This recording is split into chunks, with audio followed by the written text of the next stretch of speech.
ଏଇ ପଇସା ଅଛି କି 100 ଟଙ୍କା ଥିଲେ ଦେଲ ପଇସା ନାଇଁ ନା ମୋର ପଇସା ପଇସା ନାଇଁ ନାଇଁ କାଲି ଯିବା 200 ଟଙ୍କା ସବୁ ଖର୍ଚ୍ଚ କରିଦେ ଆଜି ପଇସା ପଇସା ପଇସା ନାଇଁ ନା ମୋର କିଛି ମୁଁ ଆସେ ବାହାରୁ रुको ଆଡୁ ଟିକେ जरा सबर करो। ମୁଁ ଯେତେବେଳେ ପାଗଲେ କହିବ ମୋର ପଇସା ନାହିଁ ନା ମୁଁ ପେଣ୍ଟ ପାକେରେ ଦେଖି ଦେଖେ ଅଛି କି ନାହିଁ ଆଉ ମୁଁ ଦେଖେ କୁଆଡେ ଯାଇଛନ୍ତି କି ନାହିଁ ଆଗ लेकिन ये साला कर क्या रहा है यहाँ पे? A few moments later. वाह क्या सीन है। ଏ ପଇସା ନାହିଁ ନା କହୁଥିଲେ ପରା ଏ ତାହେଲେ କଣ ମୋ କଞ୍ଜୁ ସ୍ୱାମୀଟା ପରା ଯେତେବେଳେ ମାଗିଲେ ସେତେବେଳେ କିଛି ଦଉନାହାନ୍ତି ପଇସା ଇଏ ତାହେଲେ ସବୁ ପଇସା ଆମର ଗାୟବ କରିଛି ନାଇଁ ହଉ ରହ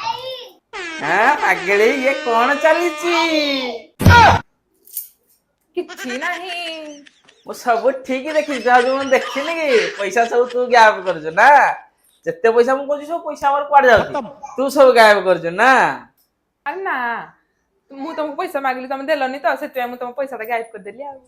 ତ ମତେ ବରା ଖାଇବା ପାଇଁ ଇଚ୍ଛା ହେଲାନି ତମେ ଯାଅ ଆଣିଦବ ନିଅ